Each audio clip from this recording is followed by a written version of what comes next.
Good Friday morning, BWP Nation. Jonathan McDonald coming at you with a solo shot right now, live on location from wherever I am to get you the information you need wherever you may be. And it's not so much information, it's not so much breaking news, but just a little thought, rant, if you will, that's come to my head that I really want to talk to you guys about.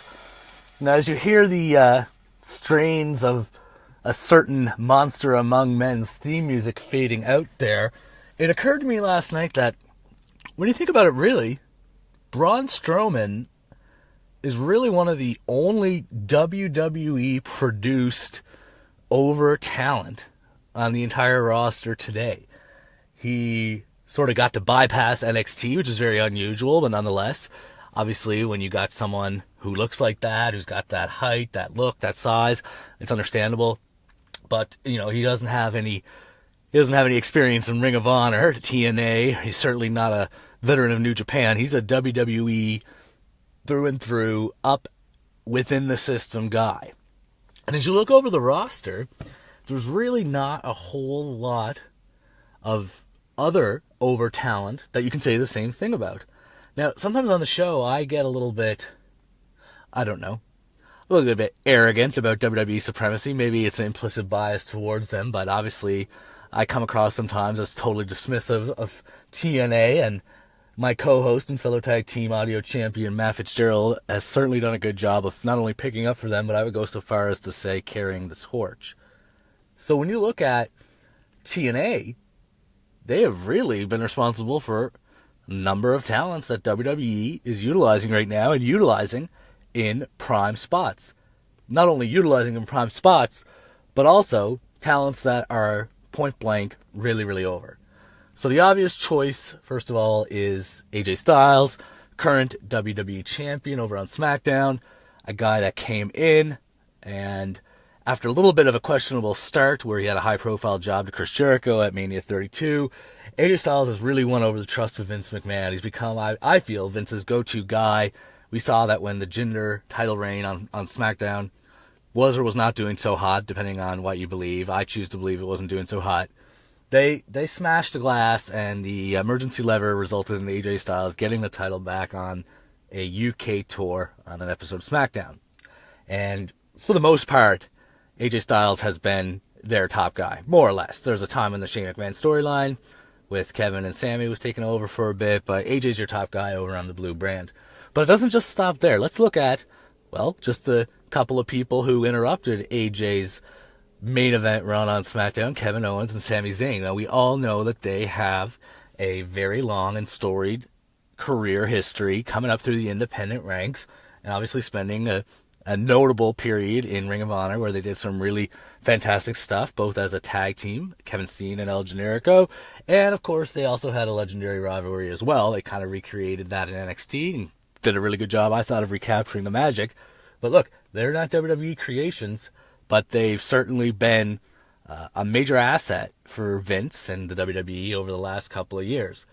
And let's look at Seth Rollins. You know, Seth Rollins definitely did his time in, I believe it was FCW still, and certainly NXT before getting called up to the main roster. But Seth Rollins is the guy who has some experience and a pretty good resume pre-WWE, and again, places like Ring of Honor.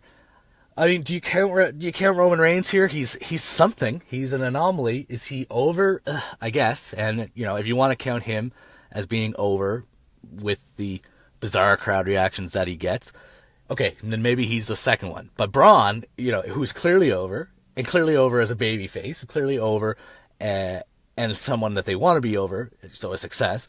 He's really, I'm really stretching here, the only WWE produced guy, which is crazy because back in the day, WWE would really lament how WCW was stealing their talent.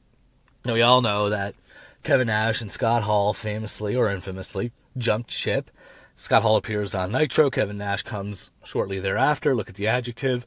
Now they were stars that, although they had been in Nash WCW and Scott Hall AWA and WCW, they were made in the WWF as Diesel and Razor Ramon, Vince McMahon, and the WWE machine, along with the amazing talent of Scott Hall and Kevin Nash, really brought those two superstars to prominence in the professional wrestling industry. So WCW got two tailor-made stars. They really didn't need to put a whole lot of PR or marketing behind getting those two over. And of course, if you go back a couple of years from 96 to 94, Hulk Hogan, Macho Man Randy Savage, goes without saying, two of the WWF's biggest stars of the 80s, which is funny. So they got two of the 90s guys, two of the big 80s guys. They come over. Obviously, they are household names, and WCW gets the benefit of that. And a couple, maybe not even a couple, maybe a half dozen to a dozen, really, really solid mid-card to upper mid-card talent. Guys like Honky Tonk Man, Big Boss Man, Hacksaw Jim Duggan.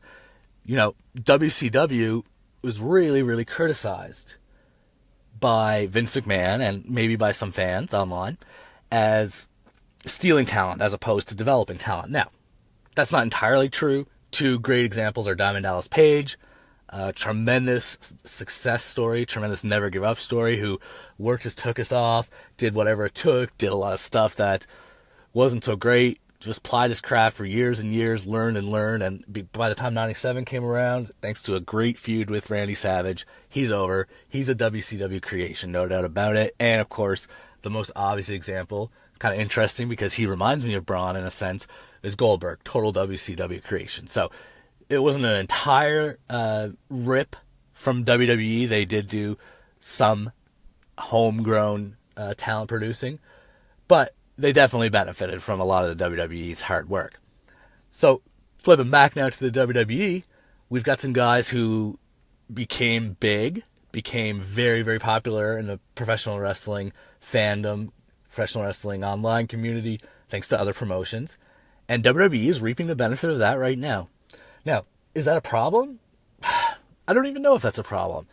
It could be a problem, if anything, for these promotions. Now, we've seen or heard rumblings that WWE, could poach, I don't know if that's the right word, pursue talent that is scheduled for All In, could be pursuing talent that want to wrestle for UK-based promotions or events, especially in the wake of WWE doing their whole UK thing now.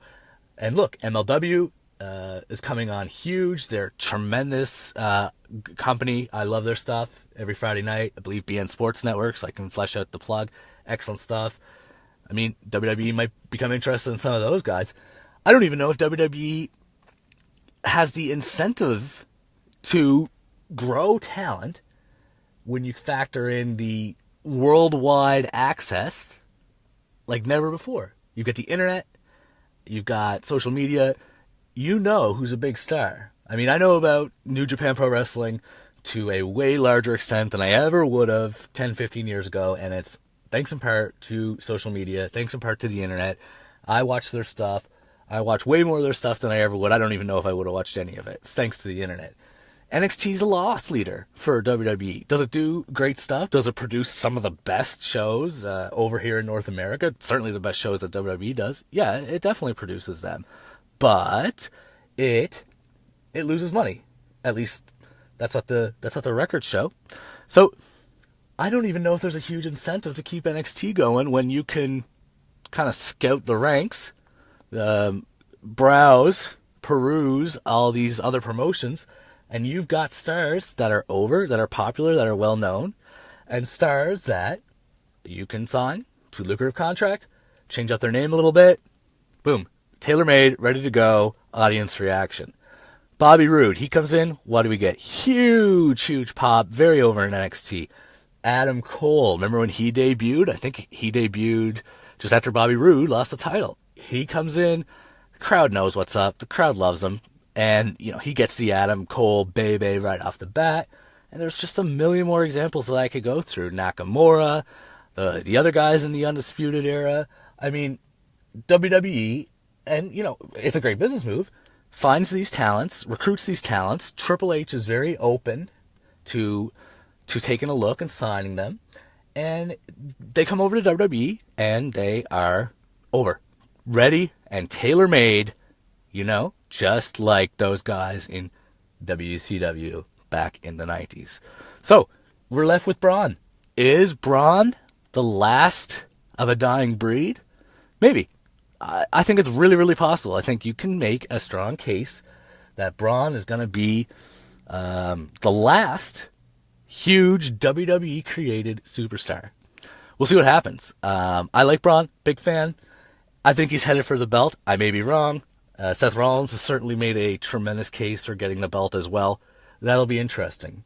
So, those are my thoughts on all this. What do you think? Are we going to see any more homegrown WWE creations? Is WWE going to pursue talent to an even greater level? Is this problematic? Should these smaller promotions, startup promotions, indie promotions be worried? I want to hear your thoughts. I want to know what you think. I want to know if NXT is going to be able to continue as a money loser, or if they're perfectly safe, if Vince is content to lose money there because, it's an investment. And I want to know, out of Braun and Seth, who you think and who you want to get that big red jam universal strap off of Bork Laser. So you can certainly, and I'd love to see it, give me your feedback, comments, and thoughts. You can do it on Twitter, at RealBWPodcast. I'm over there. It's Follow Friday, so let's get the conversation going.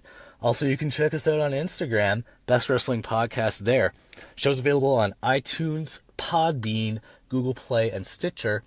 And we can also say we're doing the video thing. Check us out on YouTube, Best Wrestling Podcast on YouTube.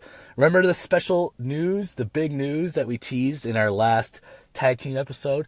Can report that we can report what it's going to be this weekend. And we promise you, it's going to be really, really cool. We're excited about it. So that's coming this weekend. Thanks so much for hearing me out as I air my thoughts. We're Best Wrestling Podcast. We have only just begun.